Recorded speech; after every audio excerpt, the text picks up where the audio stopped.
la figura de una niña flotando, unos 7 añitos más o menos, flotando y venía hacia acá, hacia el pasillo y luego quebró hacia otros pasillos de las habitaciones. Cualquier paciente que acostábamos ahí, así estuviera medianamente bien, se empezaba a deteriorar y se nos moría en cuestión de días. O sea, todo el que acostábamos ahí se moría. Y el padre empezó a hacer una oración hasta lo más de bonita y regó agua. Oiga, empezó a regar el agua y eso fue como si hubieran pasado un vendaval de aire y esas cortinas se levantaron y lo que había ahí o los que habían ahí se fueron. Al que él les visitaba, se morían. Teníamos un gato que a la ventana que el gatico se hacía, a los 2 o 3 días, uno de los pacientes que estaba en la habitación se moría. Se ve cuando una fuerza desconecta una de las mangueras del ventilador, queda levitando en el aire y luego como que lo tiran. Cuando ahí en la cabecera escuché.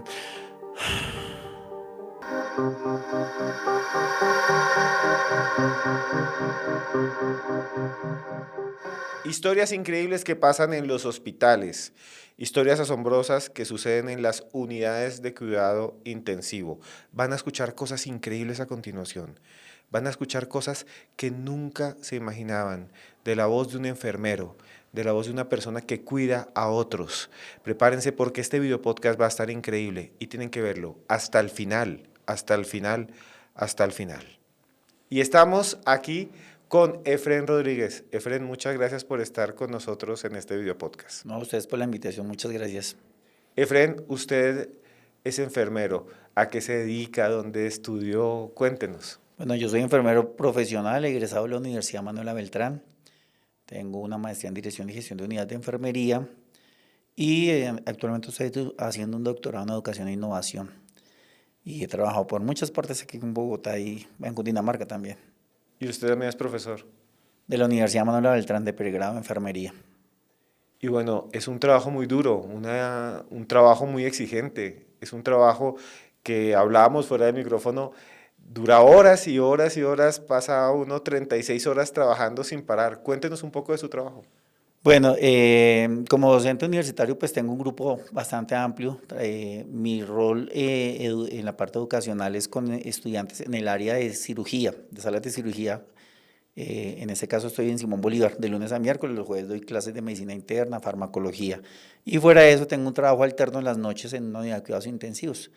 Mi fuerte siempre en lo asistencial fue la parte crítica, urgencias, unidad de cuidados intensivos, salas de cirugía, más que otros servicios suaves, siempre estuve como el lado de la acción y todavía estoy ahí.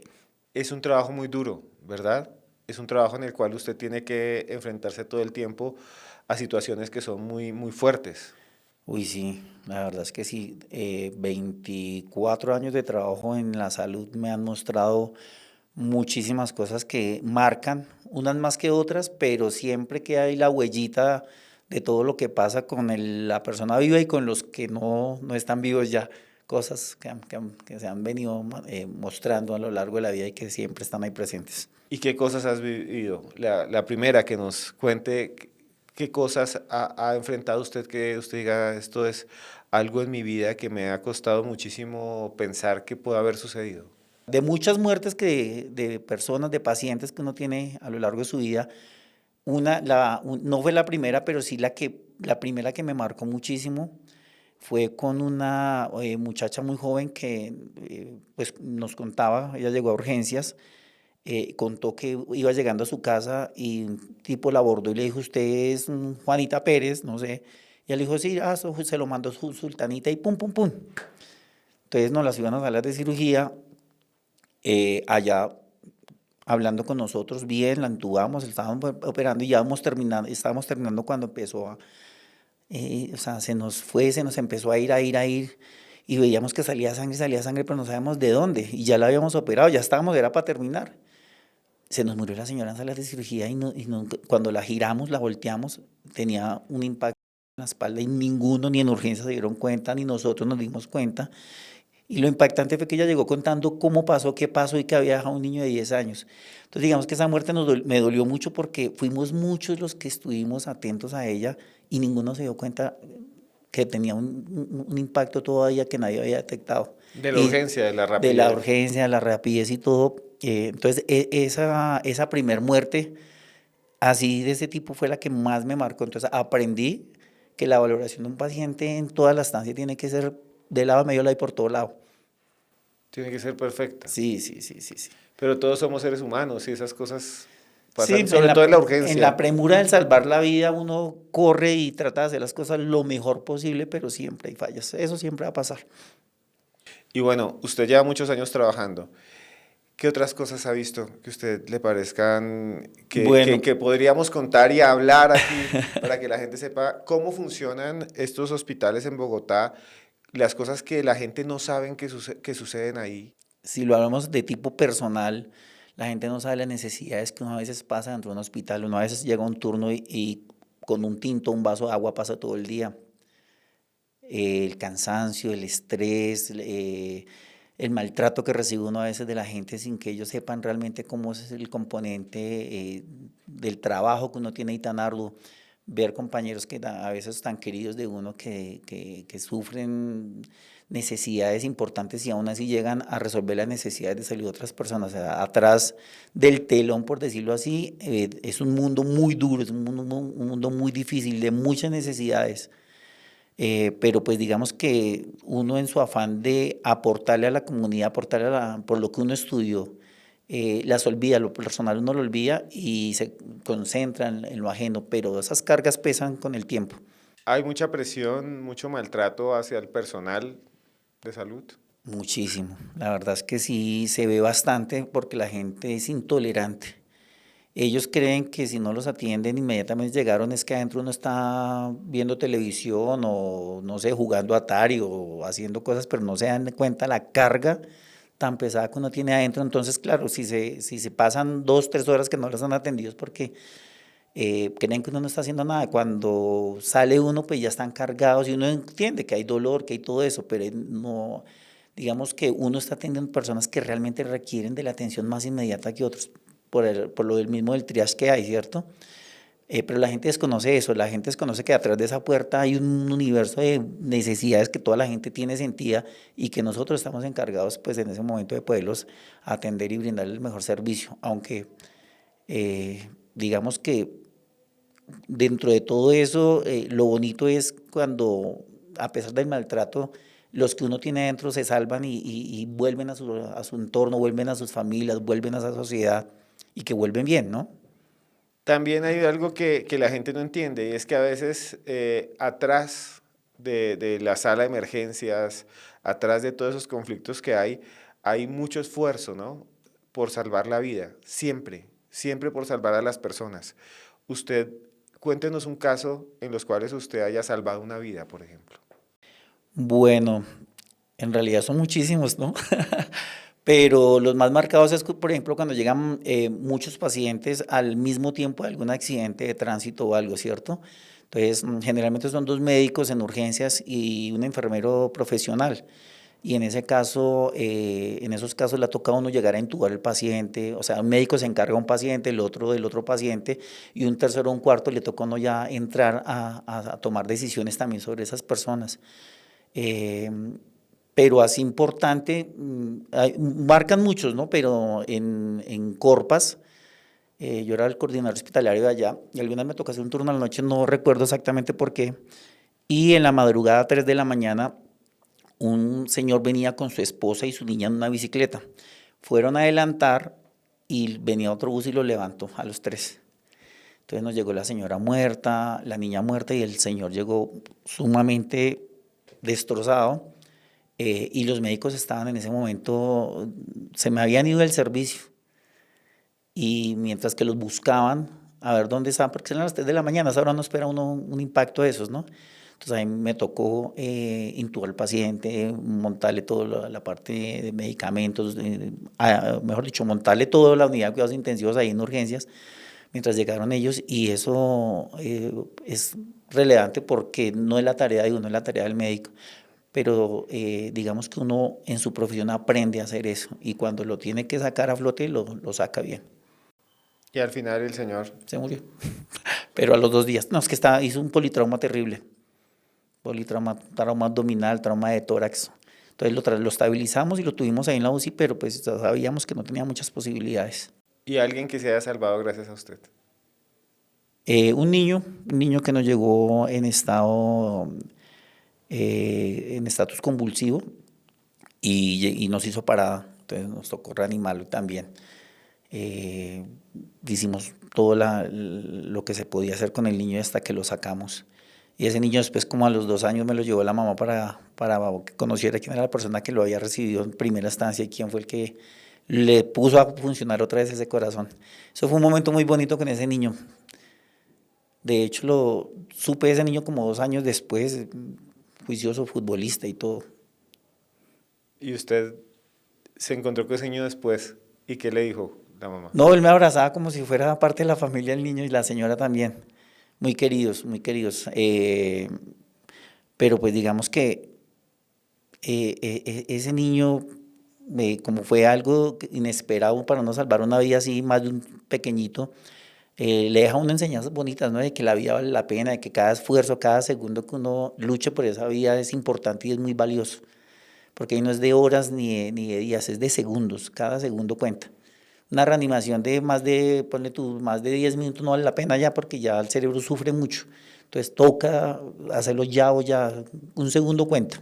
¿Por qué no nos cuenta bien la historia del niño desde el comienzo? ¿Cómo sucedió? La mamá llegó con el niño cargado en brazos, tenía unos 3 4 añitos y el niño venía convulsionando y de un momento a otro hizo parada cardiorrespiratoria, dejó de respirar y pues le toqué el pulso, no tenía, entonces se inició reanimación, algo que se llama uno código azul, se activó el código azul, pero mientras llega el médico y esto le tocó empezar a dar masaje cardíaco y en el masaje pues digamos que es la primer instancia que uno tiene para poder salvar una vida, más que poner una inyección, más que dar un medicamento es el masaje. Y empezar a darle masaje, masaje, cuando llegaban los médicos pues ya lo tenía otra vez, ya había vuelto su corazoncito a funcionar. Pero pues eso es algo duro porque realmente las fibras que le mueve a un niño es muy diferente a las fibras que le mueve un adulto. Entonces fue así que la mamá llegó, el niño le había venía como con fiebres y lo dejó pasar de 40 grados y el niño le convulsionó. Usted trabaja también en una unidad de cuidados intensivos. Sí. Esas unidades de cuidados intensivos son especiales. ¿Cómo es una unidad de cuidados intensivos? Bueno, una unidad de cuidados intensivos tiene mucha demanda de energía, muchísima demanda de energía porque es un paciente que requiere toda la asistencia a vida y por haber, o sea, paciente que requiere atención cotidiana en las actividades de vida diaria, de vida cotidiana, hay que hacer todo por él, desde la misma pañaleada al baño, o sea, todo hay que hacérselo. Entonces, una persona que está en una cama, que está intubada, que está invadida, le llamamos invasión a ponerle equipos especiales médicos para poderle suministrar su medicamento, ya sean catéteres centrales, PIC, los que pasamos los jefes, o canalizaciones con medicamentos especiales, algo que llaman inotrópicos, ¿no? Entonces, que son soportes medicamentosos que lo que ayudan es a mantener viva a esa persona porque sin ellos se moriría. Aparte de eso, pues todo el trabajo interdisciplinario que hay, porque ahí viene terapia respiratoria, viene terapia física, terapia ocupacional, los médicos, los enfermeros, los auxiliares, los de servicios generales. O sea, es un complemento de trabajo en equipo muy, muy grande. Requieren mucha dinámica porque todo el tiempo con ellos es haga, haga, haga. Entonces, como son medicamentos que se preparan, uno sabe que hay medicamentos que le duran 3, 4 horas y toca cambiarlos o montarlos. Entonces, todo el tiempo es haga, haga, haga. Es una rutina bien dura. Pero es muy bonito cuando esa persona ya sale de esa crisis, que ya se logran extubar y que empieza un proceso de recuperación. Y cuando ya salen por esas puertas para sus casas con sus familias, eso es muy gratificante. La salud no paga bien en cuanto a la parte económica, no digo que sea malo, no pagan bien, pero el pago que uno recibe es ver que esa persona todavía puede volver a compartir con su familia, con sus hijos, con sus esposas, con sus seres queridos. Eso es importantísimo. Y realmente el pago es más que lo económico, es el pago emocional que uno tiene por eso. Es muy bonito. Y en las clínicas y en los hospitales se habla muchísimo también de que hay algo que sucede que es parte de la cotidianidad, porque muchas de las personas que trabajan ahí sienten que es cotidiano, pero para el resto de personas tal vez no lo sea, que son estos fenómenos que muchos consideran paranormales o que muchos consideran también leyendas, otros consideran simplemente cosas que pasan. porque así nos dicen muchos, es que pasan cosas en los hospitales. ¿Qué pasa en los hospitales? Si hay algo que me ha enseñado muy la vida es que esto no le pasa a todo el mundo. Hay personas que como que tienen cierta energía más que otras para poderlo vivir y sentirlo y poderlo proyectar, ¿no? Yo desde pequeño siempre he tenido esa energía para llamar esas cosas, desde muy pequeño, cosas personales y en mi trabajo sí que las he vivido ella. Entonces, ¿qué te puedo decir? Mi primera experiencia como trabajador de salud fue en el Hospital San José Centro. Cuando yo tenía un trabajo pequeño, yo era auxiliar de enfermería en esa primera estancia y yo trabajaba en un área que se llama Central de Esterilización. Es un cuarto inmenso, un cuarto grandísimo.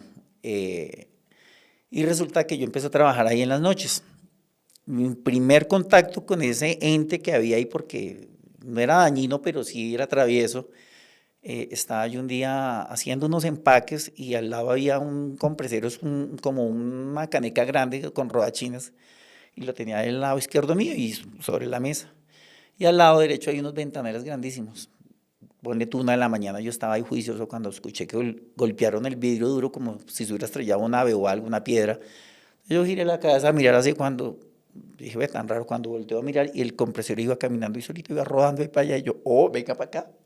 Entonces lo corrí tras para acá y me asusté, pero dije, no, no, no va a pasar nada, no puedo salir corriendo. Esa fue como una primera experiencia. Eh, Luego empecé a escuchar ruidos, como allá los lavados de materiales, todo en aluminio, ¿cierto?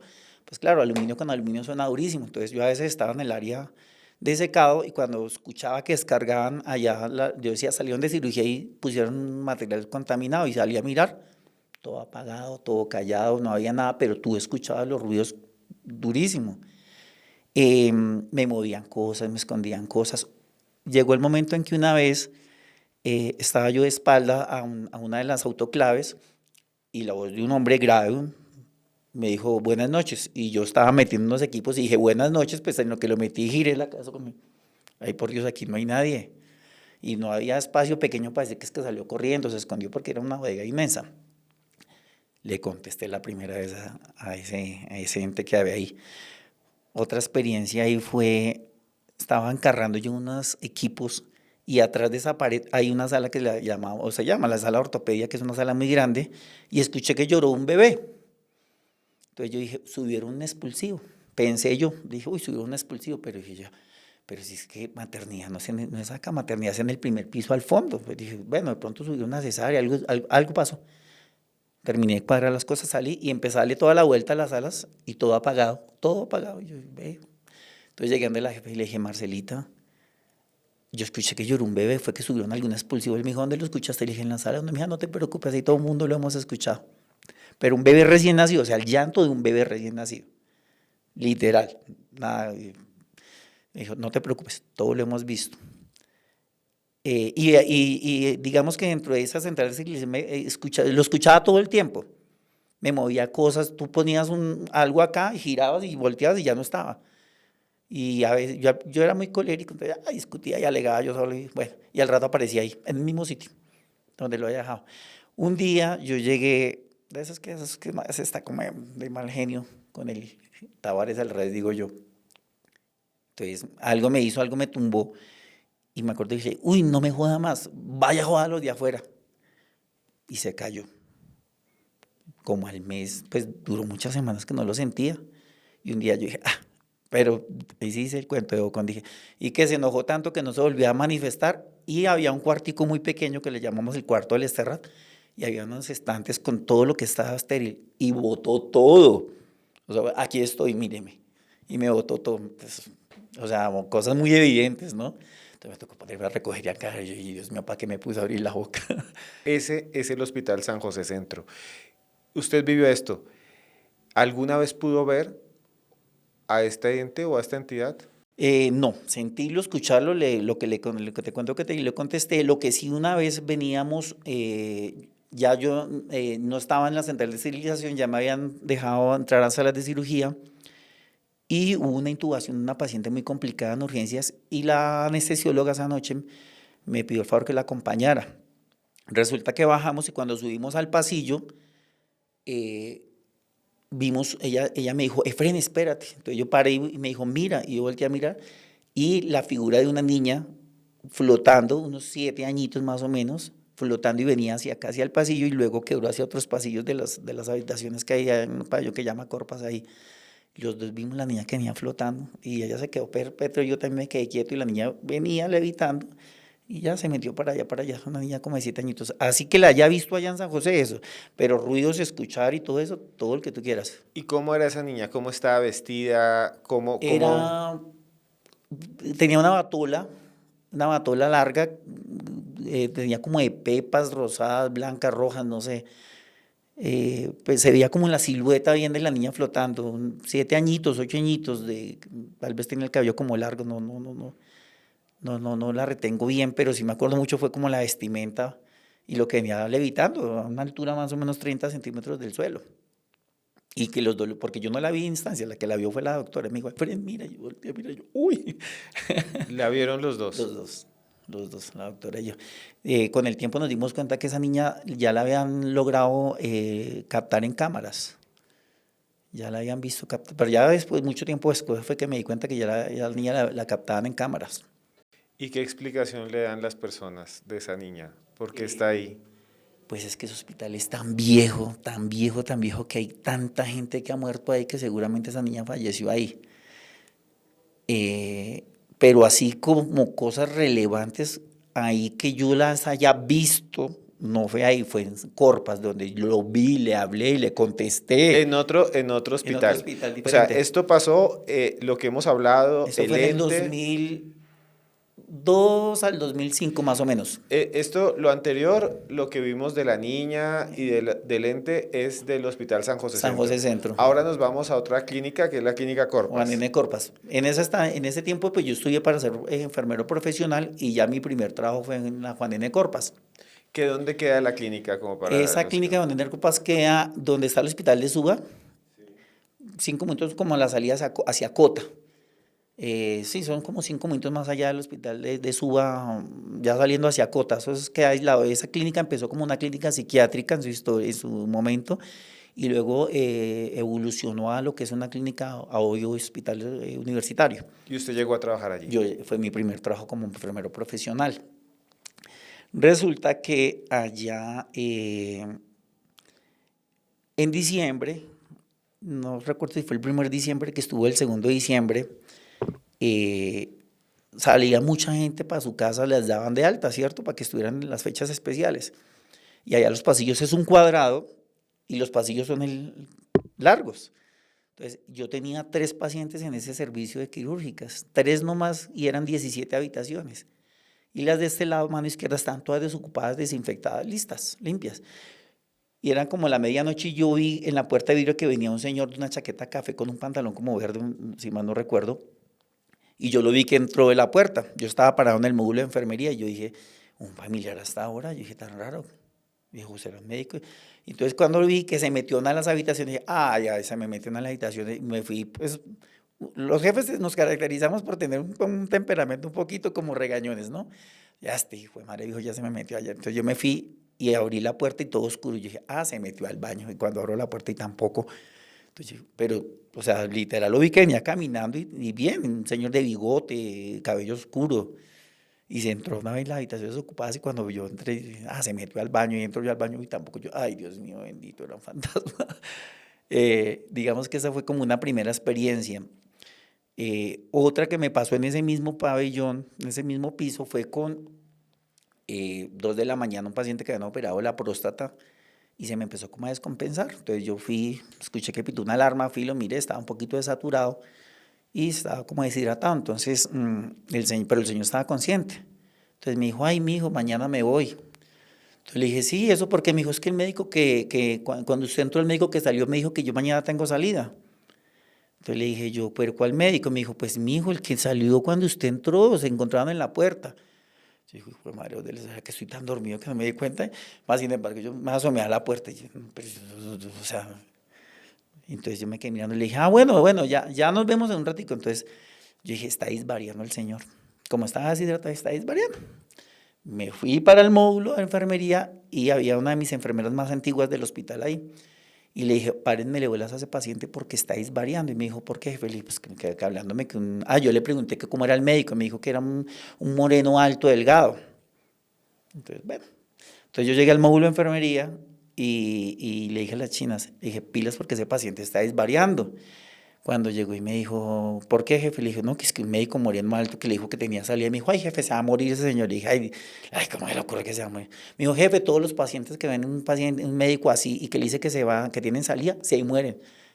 Yo le dije, ay, dije la boba, dije la pendeja, ¿cómo le ocurre? Lo entregué a las 7 de la mañana y le conté a mi compañera. Como a las 10 de la mañana me llamó, Efren, se murió el paciente. Y yo, ¿cómo que se murió? Me dijo, sí, fuimos a tomarle signos vitales y ya estaba muerto. Uy, sí se murió. Y dije, entonces fue el cuento de que todos los que veían el médico negro se morían. Yo, Virgen Santísima. Bueno, pasó el tiempo y estaba yo sentado. Al lado mío había un auxiliar que era, le decíamos el costeño, pues el costeño chiquito, y a mi derecha estaba la coordinadora de enfermería. Cuando un moreno alto, delgado, se me paró al frente y me preguntó por una paciente que yo tenía en la primera habitación, se me complicó y me tocó moverla a otra habitación de otro pasillo que era más específico. Y entonces, eso fue en la madrugada, yo seguía el otro día de turno. Entonces, se me arrimó y me preguntó, él entró a la habitación, no la encontró, se devolvió y me preguntó, me dijo, jefe, la paciente fulanita tal, le dije, ay, sí, doctor, como se complicó, la pasamos para la 117, ahí en la habitación del fondo. Y el auxiliar me dijo, ay, jefe, no serás el médico negro. Y la jefe, mi coordinadora, le pegó una levantada. Entonces, bueno, pasó así. Yo le dije, ay, la bobada también con el médico negro. Yo lo vi que pasó, pero de esos que me embolaté y ya no supe más del tipo. Como a los 15 minutos, la compañera mía, Nora, sonó la alarma de código azul cuando venían con el carro y yo le dije, ¿qué pasó, Norita? Me dijo, no, la paciente que me pasa esta noche se nos está muriendo. Y cuando fuimos estaba en parada, se murió la señora. Y yo se lo mandé. Yo le mandé al médico. Él no la encontró donde estaba y yo se lo mandé. Yo dije, no, pero yo no me quedo con esta duda. Y me subí para el segundo piso, que es donde estaban las ginecólogas. Y les dije, hágame un favor, un médico así, así, así. Me dijo, no, jefe, hoy no hay estudiantes ni médicos ginecólogos, ninguno, no, o sea, hoy solo mujeres, no hay hombre. Le dije, pero así me dijo, no, tampoco no hay ni estudiantes ni nada así. Y ese sí lo vi, y le hablé. Le habló y cómo era, detállenos bien. Era más o menos unos 70, moreno alto, de cabello chusquito, no chuto, pero sí crespo, muy atractivo el tipo, delgado de bata, bien presentado, con sombrita de barba, eso sí lo proyecté muy bien.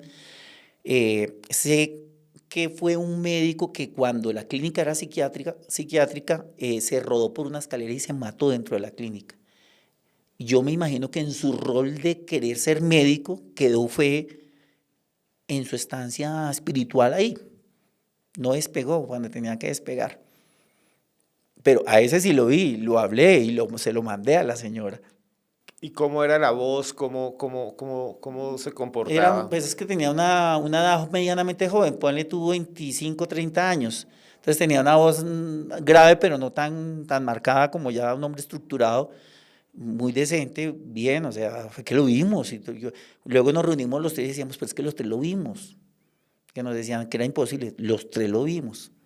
La que era mi coordinadora, mi auxiliar, y los tres lo vimos. Y le dijeron, aquí ya no está la paciente, vaya donde... Sí, claro, y él entró, la buscó, no estaba ahí.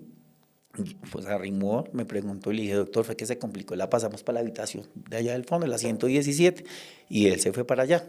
No lo volví a ver, pero a los 15 minutos que código azul y cuando no, la señora muerta, se murió, falleció.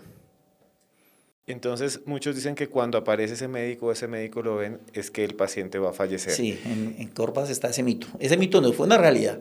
Y usted, aparte de eso, usted lo vio, usted estuvo en contacto con él, pero sus compañeros le contaron historias similares. Sí, pues el cuento de la primera vez que lo mencioné, que fue cuando el paciente de la próstata, que fue la auxiliar, que me dijo, ay, jefe, todo el que le dice que tiene salida, se muere, y efectivamente. Y hablaban de un médico moreno alto así, o sea, con las mismas características. Y ellos, los pacientes también lo ven. Sí, los pacientes que se mueren lo veían. y él les decía que tenían salida, o sea, al otro día ya para su casa era que se iban a morir. O sea, el que él les visitaba, se morían. Eso era como un gato que teníamos, volviendo a San José, teníamos un gato que a la ventana que el gatico se hacía, a los 2, 3 días, uno de los pacientes que estaba en habitación se moría. Y el gato era aleatorio a la habitación donde se iba a morir ese paciente. Era un gato café, blanquito con amarillo. A donde usted veía ese gato en una ventana, uno de esos pacientes se moría, era fijo. Esa era nuestra alarma, de, uy, ahí les va a morir de esa habitación. Y efectivamente. Y eso ha sucedido realmente. Hay estudios científicos que hablan de gatos. Hay uno muy famoso, Oscar, le llamaban así en los Estados Unidos, que efectivamente iba donde el paciente iba a fallecer. O sea, es algo que está, en este caso, es una realidad, esto de los gatos. Pero recuerdo también que una compañera suya, Andrea, profesora universitaria también y enfermera, nos contaba que ella había tenido una experiencia en las salas de cuidado intensivo también cuando aparecían moscas, que cuando ella estaba allí aparecía una mosca generalmente alrededor de un paciente y era que ese paciente iba a fallecer. También nos contaba que a veces también en esas salas se encendían o se prendían o se apagaban los equipos sin que hubiera nadie, como si estuvieran midiendo algo que no existe. Y también nos contaba que veía sombras. ¿Usted ha tenido alguna experiencia sobre Sí, estas? con sombras he visto muchísimas y digamos que pues así, contándote eso era lo más relevante, pero adicional a eso, por ejemplo, en una de las unidades de cuidados intensivos que montamos en pandemia, pues hubo una muerte inesperada de una paciente. Cuando empezamos a ver el video al otro día, porque pues fue una muerte muy inesperada, y nos dijeron que era que el ventilador había fallado. Entonces empezamos a ver el video y se ve cuando una fuerza desconecta una de las mangueras del ventilador y los ventiladores tienen alarmas. O sea, tú lo desconectas y el ventilador pita, porque uno lo escucha y uno sale volado a ver qué fue lo que pasó. Y resultó que vimos cuando se ve que desconectan y queda levitando en el aire y luego como que lo tiran. O sea, si se cae una manguera, pues cae y resbala y cae. Diferente a que se ve que jalan, se sostiene como por unos 10 segundos y luego lo tiran. Y eso pasó y a los 20 minutos más o menos entra la terapeuta y la encuentra la señora amparada, pues activan todo y pues ya lleva 20 minutos muerta. O sea, vi el recorrido de la cámara, lo que vimos. Pero sí, no se ve la silueta, pero sí se ve cuando jala la manguera del ventilador, la sostiene y luego la tira. La alarma del ventilador nunca funcionó, nunca pitó, nadie se dio cuenta. Era como si quisiera realmente quitarle la vida a esa persona que estaba ahí. Al otro día el ventilador, pues obviamente llegaron los biomédicos, lo revisaron, se desconectaba y sonaba esa alarma durísimo. O sea, fue una cosa impresionantemente rara porque pues no se manifestó la alarma por ningún lado, pero sí se ve como lo desconectó. Eso por un lado. En la clínica donde trabajo actualmente, venía yo caminando y había una pacientica, una muchacha jovencita, muy bonita, que ella tuvo un trauma craneoencefálico en moto, iba con el novio y iba de pato y se accidentaron y pues la que llevó el bulto fue la china, muy bonita esa niña. Entonces yo pasé hacia el pasillo y vi una enfermera de pie al lado de la cama de ella, pero pues yo alcancé a ver como unos 10 pasos, ¿quién? ¿Pero cuál enfermo? Como que traté de mirar quién era la que estaba. Yo dije, ¿pero quién está con esta niña? Cuando me devolví y me asomé a la habitación, ya no estaba. Pero sí era una enfermera parada al lado de ella, vestida de blanco, eh, no de espalda, nunca le vi la cara. Por eso me causó curiosidad, porque yo dije, ¿pero quién es la que está con esta? Y me devolví, ya no estaba, pero 10 pasos no son mucho tiempo. Y más con esas zancadas que yo tengo. Camino muy rápido. Sombras, todas las que usted quiera. De noche, ruidos, sombras, lamentos. En la clínica San Carlos, que yo trabajé una temporada ya en urgencias de San Carlos, para pasar a los pacientes de urgencias a la unidad de cuidados intensivos había que pasar como una cuadra de un pasillo larguísimo, de un túnel en un segundo piso. Un puente, pero era como un túnel. Oiga, usted en ese puente a la madrugada usted escuchaba lamentos los que quisiera. Y no era el ruido, era un lamento de llanto, de dolor, Entonces, para pasar nosotros por ahí nos pasábamos engallada, porque el que pasara solo se moría del susto. Cuando uno es nuevo y no conoce, ¿cierto? Entonces se la hacen. Ay, lleva esto a la UCI que nos faltó llevar esto. Y uno pues todo lindo, todo comprometido con su trabajo, cuando empieza uno a pasar ese pasillo y es como una cuadra de largo. Y empiezan a escuchar eso, pero lamento de dolor, eso se le pone a uno la piel de gallina impresionante. Allá en San Carlos escuchaba mucho eso, mucho lamento, mucho de dolor, sombras muchísimas. A lo largo de mi vida he visto muchísimas sombras, y no solamente en el trabajo, en mi casa, digamos que a nivel personal muchísimas cosas me han pasado, pero en mi trabajo sí he visto muchas, muchas cosas. Bueno, en Corpas me pasó también en la unidad de cuidados intensivos de Corpas, cuando estaban las viejitas. Esa noche hice un turno también allá y yo escuchaba a una señora que hablaba al pie de una de las camas. Yo creí que era una de mis auxiliares que estaba haciendo una oración o hablando con la paciente, porque esa estaba como medita, no se veía mucho. Cuando me pongo yo a mirar la cámara y cuando veo yo una silueta ahí, como una sombra, y cuando me asomaba y yo no la veía y volví a mirar a la cámara y veía la silueta y una sombra haciéndole como una especie de oración a la señora que estaba ahí. ¿Cómo así? ¿Cómo no lo puedes escribir? Sí, era una silueta, una mujer baja, ponle tú unos 50, pero yo me asomaba a la cama y no veía, miraba la cámara y la veía, la silueta de la señora. Y se escuchaba la voz, pero yo pensé que era una de mis auxiliares, como ellas tienen que bolear trapo y todo eso para dejarlo listo para el otro día. Y hay algunas que les gusta hacer oración delante de los pacientes, porque uno las ve, a veces le dicen, ay, venga jefe, camine, le hacemos oración a la señora para que se muera tranquila o cosas así. Entonces yo escuchaba, y dije, bueno, cuando vuelvo a mirar la cámara y me asomo y nada, y vuelvo y miro la cámara y vuelvo y me asomo y nada, pero sí escuchaba la oración, no identifico las palabras, pero sí era como una oración porque se sentía bonito, no era ni que era feo. Cuando hay energías negativas, se siente como esa carga, como esa vibra, pero cuando las energías de lo que está ahí son limpias, bonitas, se siente más bien como tranquilidad, no se siente como ese afán, como esa angustia, como ese susto. Se habla mucho también no solo de estos espíritus negativos, de sombras, de estos doctores, por ejemplo, que anuncian la muerte, sino también se habla de cosas que son curaciones milagrosas. Por ejemplo, mucha gente dice que va a José Gregorio Hernández o la monja que cuida a las personas, o alguien que dice, vino una monja y me hizo la curación y se fue, o gente que realmente dice, vi un ángel que vino y me visitó y después fallecen tranquilos. ¿Conoce historias de estas que son más positivas que negativas? Bueno, pues realmente son más negativas porque el tal cuento con el San Gregorio, en mi casa le sacaron mucha plata a mi papá con eso.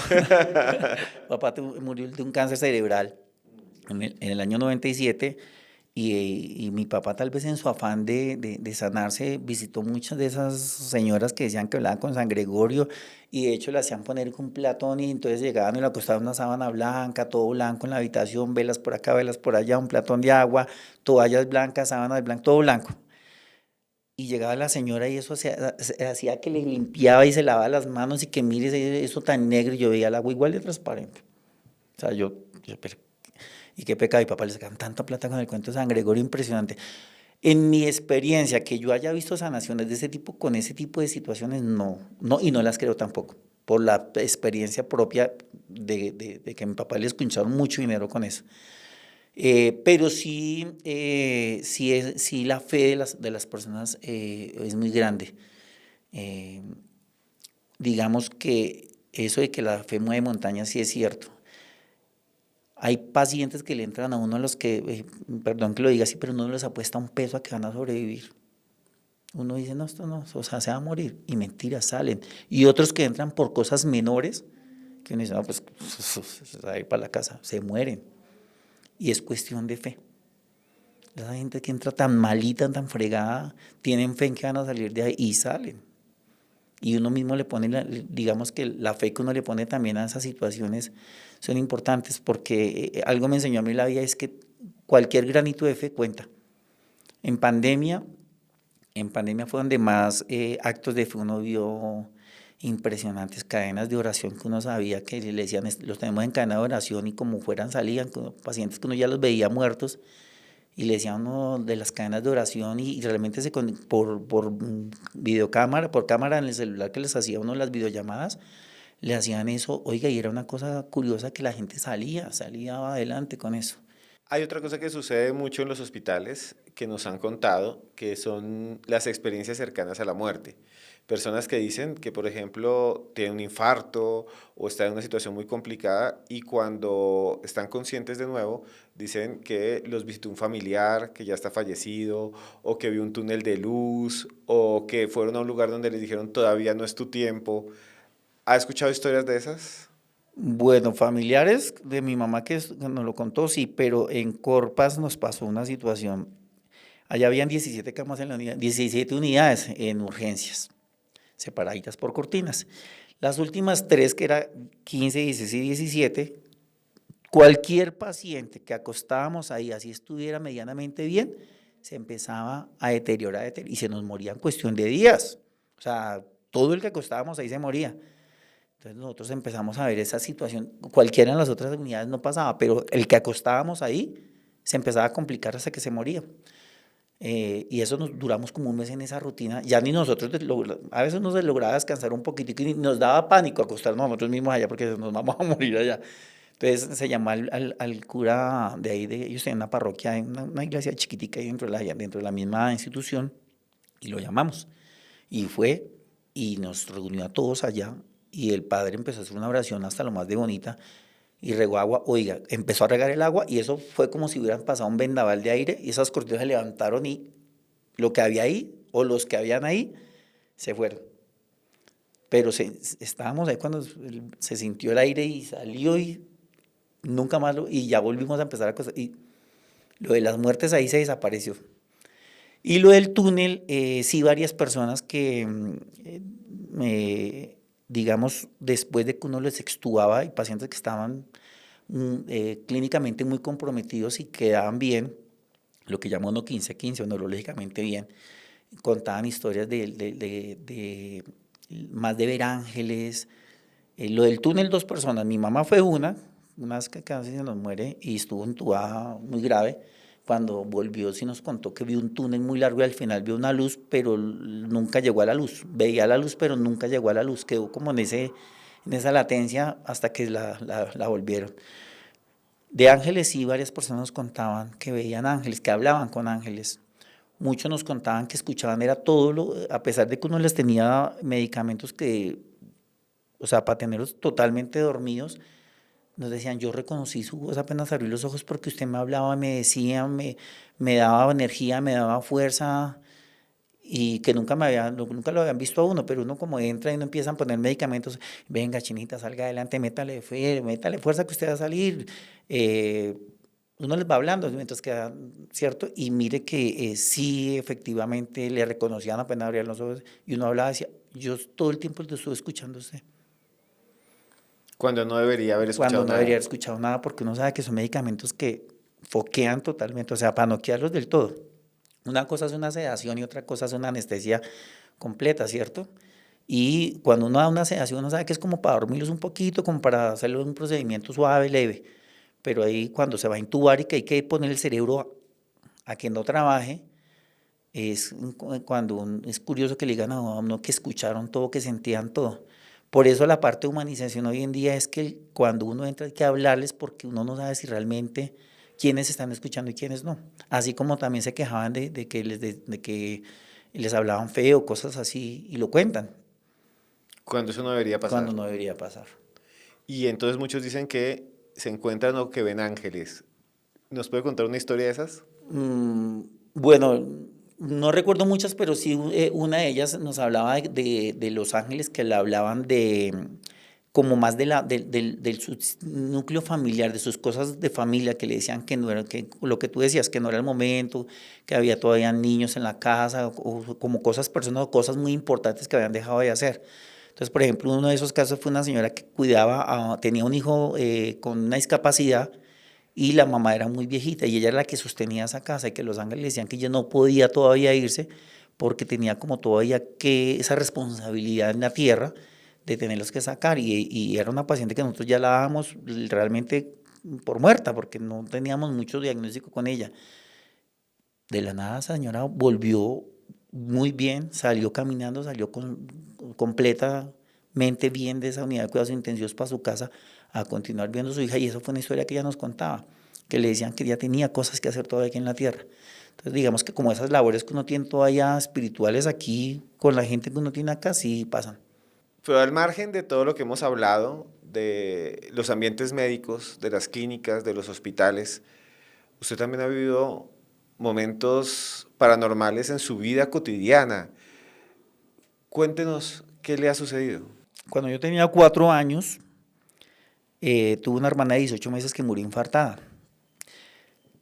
Y ella se llamaba Franci ya vive. Ella era una niña muy alegre, yo me acuerdo mucho. Los pisos de mi casa eran en madera y las habitaciones conectaban entre las habitaciones. No habían puertas, pero habían marcos y eran separadas por cortinas. Cuando mi hermanita murió, yo la escuchaba y varios en mi casa la escuchábamos, las carcajadas de ella que salía corriendo por todas las habitaciones y se escuchaba el golpe del zapatico de ella contra el piso. Ella tenía una costumbre de robarle a mi mamá la panela y el chocolate y se iba detrás de un armario que había grande y allá se escondía y eso salía como un oso. Yo me acuerdo mucho de ella y yo la escuchaba y yo me iba y me asomaba y yo la veía a ella ya después de muerta allá y yo le decía a mi mamá, Franci está allá y mi mamá decía que se ponía a llorar y pues uno pequeño pues no dimensiona las palabras de uno, pero mi mamá se asomaba y yo sí la veía y mi mamá no la veía y yo la escuchaba como se carcajeaba y la veía. Mi mamá, a ella, el patio de la casa era muy grande y ella fue la única hija a la que ella le hizo como una especie de jardín de flores, habían rosas, pensamientos, bueno, muchas matas que ella le tenía. Pues con la muerte de ella, pues mi familia se fracturó y se separaron mis papás y esa casa la empezaron a alquilar. Como era una casa tan grande, pues la alquilaban con familias con niños. Me acuerdo mucho que bajaban, le contaban a mi mamá que los niños bajaban llorando del patio y que le decían a las papás que era que la niña les pegaba. Entonces salían los papás a ver al patio, que cuál niña, y pues que la niña, que la que está entre las matas, y que cuál niña, si es que ahí no hay niñas. Y que la niña les decía que se fueran con ellos, que se fueran con ella. Y que siempre les pegaba era ahí, en ese mismo espacio. Entonces fue muy repetitiva la historia de que veían a mi hermanita en el jardín, hasta que llegó el punto que a mi papá le tocó ir a volver la sábana, todo eso y quitar todo eso para que ella realmente saliera de la casa. Entonces, la niña bajaba las escaleras y le pegaba a las otras niñas. Sí, les pegaba cuando salían a jugar al patio, ella les pegaba y salían llorando y le decían que la niña les estaba pegando y salían los señores a ver cuál niña y entregaban la casa, muertos del susto. Entonces la solución fue que mi papá fuera y le volviera a sábana todo el espacio del jardín que había y ya dejó de aparecerse ahí y ya pudieron alquilar la casa más tranquilos. Pero bueno, yo la escuché hasta cuando viví pues realmente dentro de la casa, ya después no la sentía muchas veces cuando se carcajeaba, pero pues yo en ese momento no sabía si era producto de mi imaginación o algún tipo de conciencia que tuviera yo con ella. Pero sí en la casa cuando estuve ahí, yo sí la vi en muchas ocasiones y la escuchaba y el zapateo y cuando salía carcajeándose, porque era una niña muy alegre, a Franci. Y digamos que esa fue de pequeño y unos 2 añitos más tarde, no sé si de pronto algunas vez van a la vereda Corinto en Santander del Sur y preguntan por Paco, el niño que fue robado por una bruja, por las brujas, ese fui yo. ¿En qué municipio? En la vereda Corintos. ¿De qué pueblo? Santander del Sur, en Puente Nacional, En Puente Nacional. en la vereda Corintos. ¿Cómo fue esa historia? Yo tengo un hermano que pues fue fuera del matrimonio, hijo de mi mamá con una persona diferente a mi papá, y él lo criaban los abuelos de él. Y mi mamá pues nos llegaba a nosotros los hijos, a uno de los mayores siempre. Bueno, los mayores no, de los tres que habían, viajaba con algunos siempre. Yo me acuerdo que esa vez llegamos allá, a Santander, por la mañana y yo me acuerdo mucho de la ropa que llevaba, que me habían comprado un overol en pana azul, con una chaqueta azul de rayas rojas con blancas aquí en la manga y cachucha azulita de mallita atrás y iban tenis. Me acuerdo mucho de esa ropa. Y llegamos a la casa y eso fue muy temprano. Mi hermano, pues él es mayor que yo 2 años, lo mandaron a hacer algo con el ganado y yo me fui detrás de él. Y había que bajar una andadita y subir a una mesetica ahí al frente de la finca. Y mi hermano pues era grosero, y pues yo pequeño, 6 añitos, era casi santo en ese momento. Y él dijo alguna grosería, no sé qué fue lo que dijo, y yo le dije, ay, voy a decirle a mi mamá, uno todo bocón, ¿no? Y yo me acuerdo que me devolví para la casa, pero yo empecé fue a ver un camino muy bonito, lleno de flores o sea, me desconectó de la realidad de la finca. Yo me acuerdo era que caminaba y caminaba y caminaba y caminaba, pero pues en mi memoria está eso. Resulta que cuando empezaban a buscarme no me encontraban, no me encontraban. Y de la finca a donde me encontraron, eso es una cordillera que da ya casi con el Tolima, que es como de aquí, no sé, o sea, son muchos kilómetros. Y me encontraron a la mitad de la cordillera, entre unos zarzales colgado, ya a la madrugada. El cuento es que allá el tío de mi hermano, Gustavo, a él lo perseguía una vieja que decían que era bruja, ¿cierto? Entonces, la vieja era celosa cuando mi mamá iba y les hacía maldades, o sea, les hacía cosas dentro de la casa, pero esa vez me cargó fue a mí. Entonces, cuando ya me desaparecí, pues con todos los de las fincas cercanas, con perros de casa y todo, olfateándome y todo, y me encontraron a la madrugada, por allá entre unos zarzales, yo no me acuerdo sino de cuando ya llegaron ellos, pero yo no me acuerdo de nada feo. O sea, yo no vi nada feo. Pero cuando ya después grande volví a Santander, mi hermano me mostró dónde me encontraron. Y un niño de 6 años es imposible haber llegado a semejante cordillera tan lejos y haber subido todo eso porque estaba a la mitad de la cordillera. Y mi mamá me contaba que había caído una tempestad terrible por allá en esa época, en ese momento, y que yo me encontraron sequito, sin barro, sin nada, o sea, impecable. Como llegué me encontraron. Y que el cuento fue que ella me dejó ver, para que me encontraran fue porque la amenazaron de que si no me soltaba o que si no aparecía yo, le iban a meter candela a ella y a todos los que vivían con ella. Y que eso fue inmediato, que los perros ya me olfatearon y lograron llegar hasta donde me tenía metido allá entre unos zarzales. Yo tenía 6 años. Me acuerdo de todo el panorama del campo, flores, matas, verde, animales.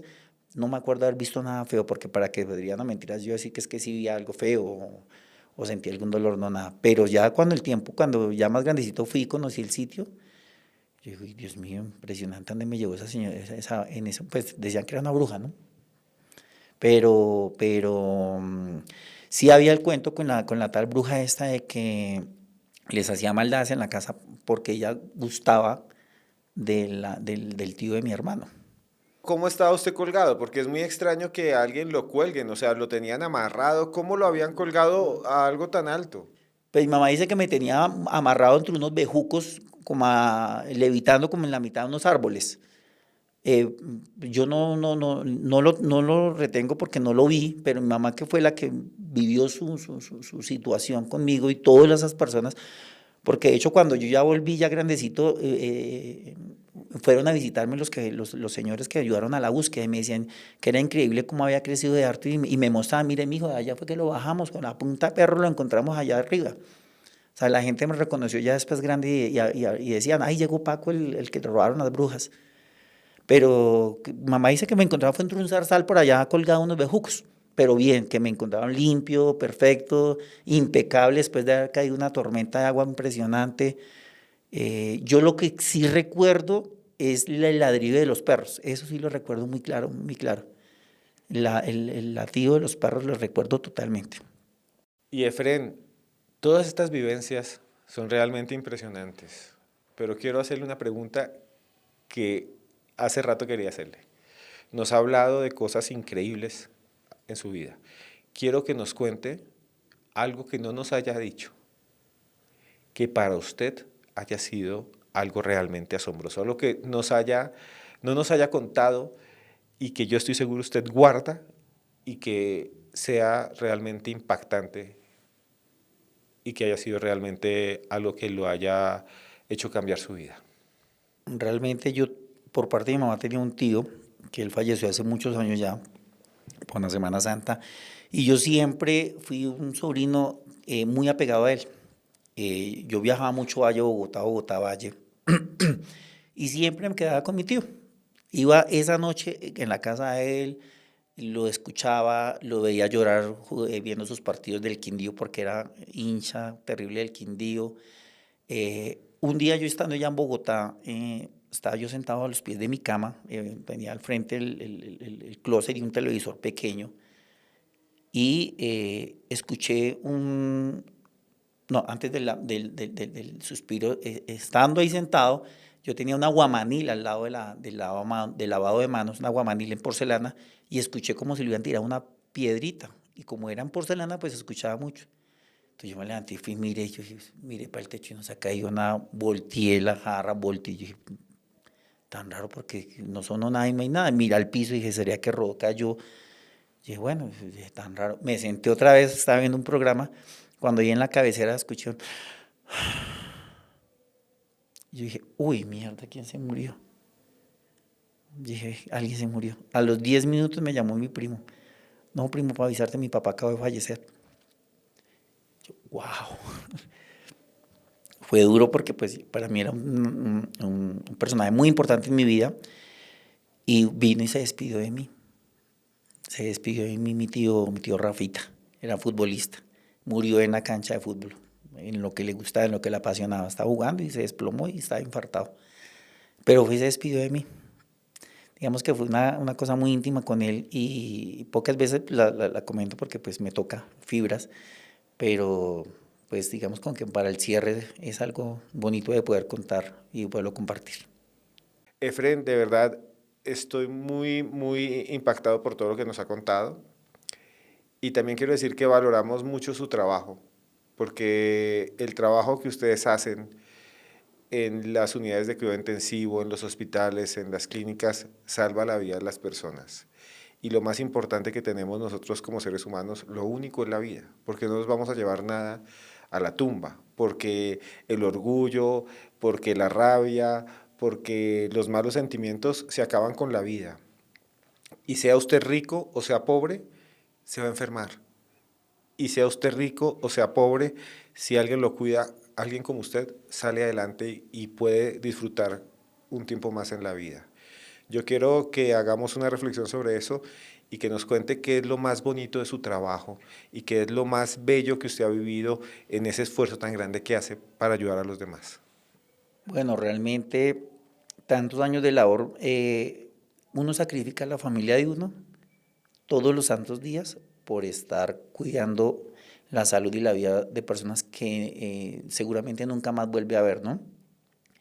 Entonces, lo que te decía hace un rato, gratificante es saber que esas personas que llegaron apostando sus vidas a un desconocido y la sueltan, nos sueltan sus más íntimas situaciones y nosotros tenemos la obligación y la responsabilidad sentida de sacarlos adelante, de quitarles el dolor, de quitarles las molestias, de darles como ese confort y ese amor que uno le niega a su familia para dárselo a unos segundos, a unos terceros que son totalmente desconocidos, pero ese amor es muy retribuido en la felicidad que uno da a su trabajo. Yo soy feliz en mi trabajo, yo soy un enfermero que puede decir que amo mi profesión, la adoro a tiempo completo.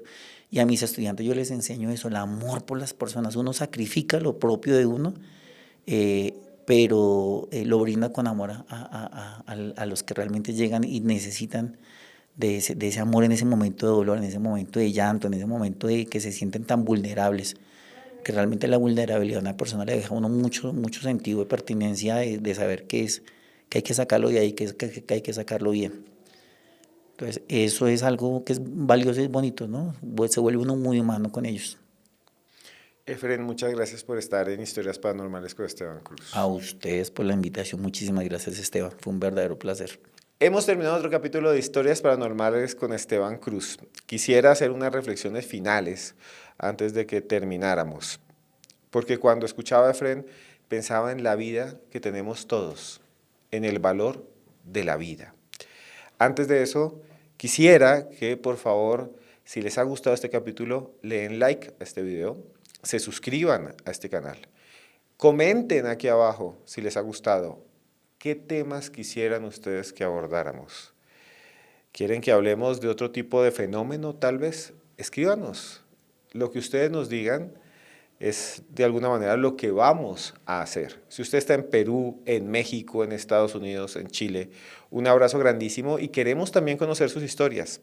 Queremos que ustedes nos cuenten qué han vivido. En algún momento esperamos viajar hasta allí, que ustedes nos narren punto a punto esas cosas que para muchos son extraordinarias, que están en los límites de la realidad, pero que para nosotros, los que vemos este video podcast, son realmente parte de lo que somos los seres humanos.